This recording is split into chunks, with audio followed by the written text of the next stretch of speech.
Okay, മലയാള സിനിമയിൽ അന്നും ഇന്നും മോശം പ്രവണതയുണ്ടെന്ന് നടൻ പുന്നപ്ര അപ്പച്ചൻ 24നോട്. ഹേമ കമ്മിറ്റി റിപ്പോർട്ടിൽ ഉത്തരവാദിത്തപ്പെട്ട സംഘടനകൾ പ്രതികരിക്കണം, അമ്മ സംഘടന അവരുടെ നിലപാട് പറയണമെന്നും പുന്നപ്ര അപ്പച്ചൻ പറഞ്ഞു. മനീഷ് മഹിപാൽ സംസാരിച്ചു പുന്നപ്ര അപ്പച്ചനുമായി. ഇപ്പോൾ പുറത്തു വന്ന ഹേമ കമ്മിറ്റി റിപ്പോർട്ടാണ് കേരളം ഗുരുതരമായി ഏറ്റവും ഗൗരവമായി ചർച്ച ചെയ്യുന്നത്.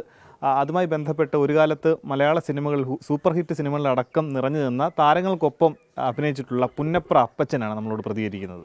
ഇത്തരം സംഭവങ്ങൾ മലയാള സിനിമയിൽ ഉള്ളതായി അറിവുണ്ടോ? അത് അറിവുണ്ടോ എന്ന് ചോദിച്ചാൽ പ്രത്യക്ഷത്തിൽ അങ്ങനെ വലിയ അറിവുകളൊന്നും എനിക്കില്ല. എങ്കിൽ പോലും ഈ റിപ്പോർട്ടുകളൊക്കെ വളരെ ഗുരുതരമായ ആരോപണങ്ങളാണ് ആളുകൾ കൊടുക്കുന്നതെന്നുള്ളത് മനസ്സിലാകുന്നുണ്ട്. സിനിമകൾ സംബന്ധിച്ച് അത്ര സംവിധായകൻ, നിർമ്മാതാവ്, പ്രധാന നടൻ അവരിൽ നിന്ന് മോശം അനുഭവം ഉണ്ടായിട്ടുണ്ട്. ഒരുപാട് കാര്യങ്ങൾ ഈ റിപ്പോർട്ടിൽ പറയുന്നത്. അങ്ങനെ എന്തെങ്കിലും കാര്യങ്ങൾ? അങ്ങനെയുള്ള കാര്യങ്ങൾ പറയുമ്പോൾ ഞാനൊരു നടിയല്ലല്ലോ എന്ന് വേണമെങ്കിൽ പറയാം. നടന്മാരുടെ കാര്യത്തിലില്ലാതെ എന്തെങ്കിലും പറയാൻ പറ്റുമെന്ന് എനിക്ക് തോന്നുന്നില്ല. എങ്കിലും ചില അനുഭവങ്ങൾ ചില ആൾക്കാരിൽ നിന്ന് ഉണ്ടായിട്ടുണ്ട് എന്നുള്ളത് ഒരു മറച്ചു വെക്കേണ്ട കാര്യമല്ല. അങ്ങനെ ഉണ്ടായിട്ടുണ്ടെന്ന് തന്നെ വിശ്വസിക്കുന്ന ഒരാളാണ് ഞാൻ. പക്ഷേ പൊതുവെ പറയുമ്പോൾ എല്ലാ സ്ഥലങ്ങളിലും ഈ തരത്തിലുള്ള ബുദ്ധിമുട്ടുകളൊക്കെ സ്ത്രീകൾ നേരിടുന്നുണ്ട്. അതുപോലെ വ്യത്യസ്തമായൊരു സ്ഥലമല്ല സിനിമ ഫീൽഡ് എന്നുള്ളതാണ് എനിക്ക് അവസരത്തിൽ പറയാനുള്ളത്. ഈ മലയാള സിനിമയിൽ ഉണ്ടായിട്ടുള്ള ഏതെങ്കിലും നടിമാർ അത്തരം അനുഭവങ്ങൾ താങ്കളോട് പങ്കുവച്ചിട്ടുണ്ടോ? എന്നോട് നടിമാരാരും അങ്ങനെ ഒന്നും പങ്കുവച്ചിട്ടില്ല. പക്ഷേ ഈ പറഞ്ഞു കേൾക്കുന്ന ഗുരുതരമായ ആരോപണങ്ങൾ നേരിടുമ്പോൾ അതിന് മറുപടി പറയേണ്ടത് ഉത്തരവാദിത്തപ്പെട്ടവരാണ് എന്നാണ് എനിക്ക് പറയാനുള്ളത്. ഇപ്പം AMMA അടക്കം അതിനകത്തൊരു നിലപാട് അറിയിച്ചിട്ടില്ല. അത് സംബന്ധിച്ച് അവർ ഇനി കൂടുതൽ കാര്യങ്ങൾ തുറന്ന് പറയേണ്ടതില്ലേ? തീർച്ചയായിട്ടും അവർ തുറന്ന് പറയേണ്ടതാണ്.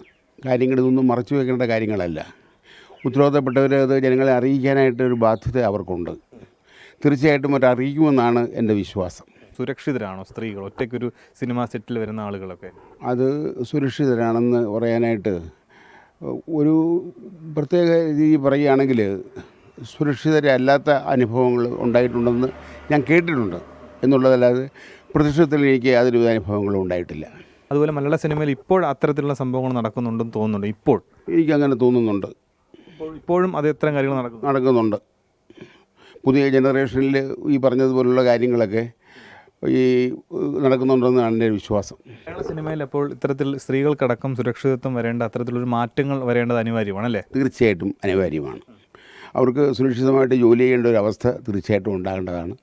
അവർ തീർച്ചയായിട്ടും സുരക്ഷിതരെന്നുള്ള ഒരു ബോധം അവർക്കുണ്ടാകേണ്ട ഒരു ആവശ്യമുണ്ട്.